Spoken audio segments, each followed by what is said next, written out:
లేదు. హెలికాప్టర్ మీద వెళ్తే అక్కడ వాతావరణం నర్సీపట్నం వాతావరణం ఎలా ఉంటుందో తెలుసు. ఏజెన్సీ ప్రాంతం వాతావరణం, నర్సీపట్నం వాతావరణం ఒకటే. సో హెలికాప్టర్ మీద వెళ్తే వాతావరణం సహకరించదు. సో ఇంత జనాలు కాకుండా ఒక 100 మంది, 150, ఒక 500 మంది వెళ్ళినా పర్లేదు. అంటే వెళ్ళిన ప్రతిసారి కూడా అయితే మాకు పర్మిషన్ ఇవ్వమంటున్నారు, ఇవ్వకపోతే ఇవ్వలేదు అంటున్నారు. ఇస్తేనేమో బల ప్రదర్శన, జన ప్రదర్శన చూపిస్తున్నారు.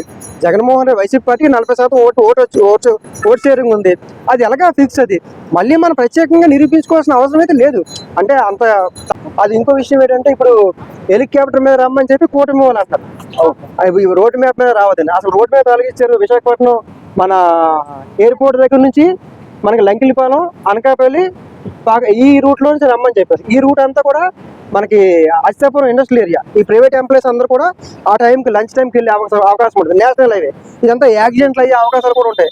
అందుకని పోలీసులు రూట్ మ్యాప్ మార్చి అటు మనకి ఎన్ఏడి నుంచి వేపకొండ, పెందుర్తి ఆ రూట్ లో మళ్ళీ అనకాపల్లి ఇచ్చారు.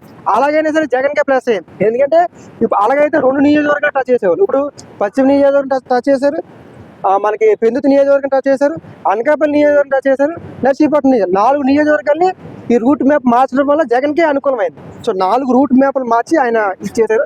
అయితే ఉండదు, గవర్నమెంట్ కూడా సంబంధం ఉంటుంది అంటున్నారు సార్. దానిలో గవర్నమెంట్ సంబంధం ఉంటుంది కాదంటలేదు. ఇప్పుడు బిల్డింగ్ ఎవరు కట్టారో వాళ్ళే ఓనర్ అంటారు. సో వీళ్ళు ప్రైవేట్ భాగస్వామ్యం తీసుకున్నారు కాబట్టి వాళ్ళ పెత్తనం అనేది ఖచ్చితంగా ఉంటుంది. అప్పుడు ఎవరైనా సంబంధం ఉండదు అంటారు. సంబంధం ఉంటుంది, సంబంధం లేదు అనట్లేదు. కానీ వాళ్ళ యొక్క ప్రియారిటీ అనేది మెయిన్ ఇస్తారు. ప్రైవేట్ వ్యక్తులు ప్రియారిటీ ఎక్కువ ఇస్తారు. అప్పుడు సీట్లు, మెడికల్ సీట్లు రేట్లు పెంచుకోవడమో లేకపోతే వేరే రకాలుగా జరుగుతాయి.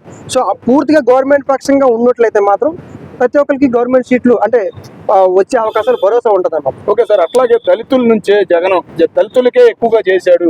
అదే దళితుల్ని ఇవాళ రివర్స్ అనేది వాతావరణం నర్సీపట్నంలో కనపడింది.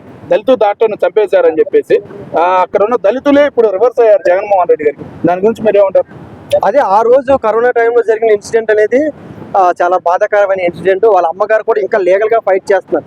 వాళ్ళ అమ్మగారు మాట్లాడినప్పుడు కూడా చాలా బాధ అనిపించింది. కేసు కోసం ఎవరు మరణించినా అది బాధాకరమే. ఏ ప్రభుత్వం ఇబ్బంది పెట్టినా, ఈ ప్రభుత్వంలో జరిగినా ఆ ప్రభుత్వంలో జరిగినా ఒక డాక్టర్ అనే వ్యక్తి చనిపోవడం అనేది చాలా బాధాకరం. సో ఆ ఫ్లెక్సీలు అక్కడ కనిపించాయి. అంటే ఏ నర్సీపట్నం అయితే మీరు వస్తారో అదే నర్సీపట్నంలో మన సుధాకర్ డాక్టర్ గారిని ఇచ్చేసారు ఆ రోజు. అని అది ఒక ఐడియాలజీ ప్రకారంగా బీట్ చేస్తున్నారు అక్కడ.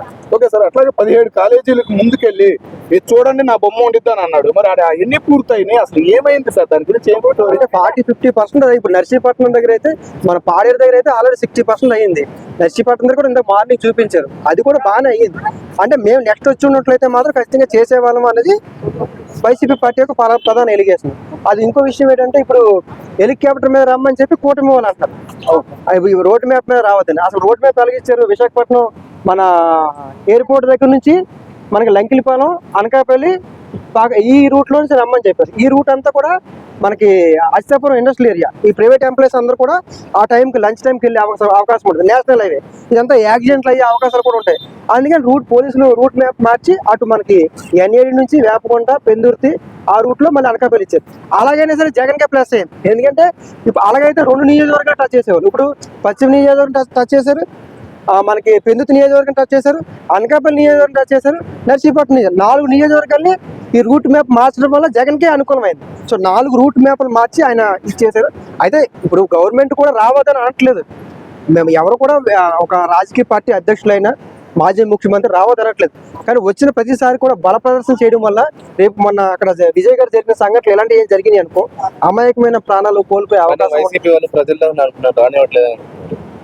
పర్మిషన్ ఇచ్చారు కదా, పర్మిషన్ ఇవ్వకపోతే మీరు అనాలి. ఇంకో విషయం ఏంటంటే ఇప్పుడు హెలికాప్టర్ మీద వెళ్ళే వాతావరణం అక్కడ లేదు. హెలికాప్టర్ మీద వెళ్తే అక్కడ వాతావరణం నర్సీపట్నం వాతావరణం ఎలా ఉంటుందో తెలుసు. ఏజెన్సీ ప్రాంతం వాతావరణం, నర్సీపట్నం వాతావరణం ఒకటే. సో హెలికాప్టర్ మీద వెళ్తే వాతావరణం సహకరించదు. సో ఇంత జనాలు కాకుండా ఒక 100 మంది, 150, ఒక 500 మంది వెళ్ళినా పర్లేదు. అంటే వెళ్ళిన ప్రతిసారి కూడా అయితే మాకు పర్మిషన్ ఇవ్వమంటున్నారు, ఇవ్వకపోతే ఇవ్వలేదు అంటున్నారు. ఇస్తేనేమో బల ప్రదర్శన, జన ప్రదర్శన చూపిస్తున్నారు. జగన్మోహన్ రెడ్డి వైసీపీ పార్టీకి 40% ఓటు షేరింగ్ ఉంది. అది ఎలాగా ఫిక్స్. అది మళ్ళీ మనం ప్రత్యేకంగా నిరూపించుకోవాల్సిన అవసరం అయితే లేదు. అంటే అంత తాపత్రయ పడుతున్నారు. కానీ రేపు మనకి ఏదైతే ప్రజల సపోర్ట్ ఉంది, రేపు మనం వస్తామని చెప్పుకునే ప్రయత్నం చేస్తారు. తప్ప కాదంటారు. ఓకే సార్, అట్లాగే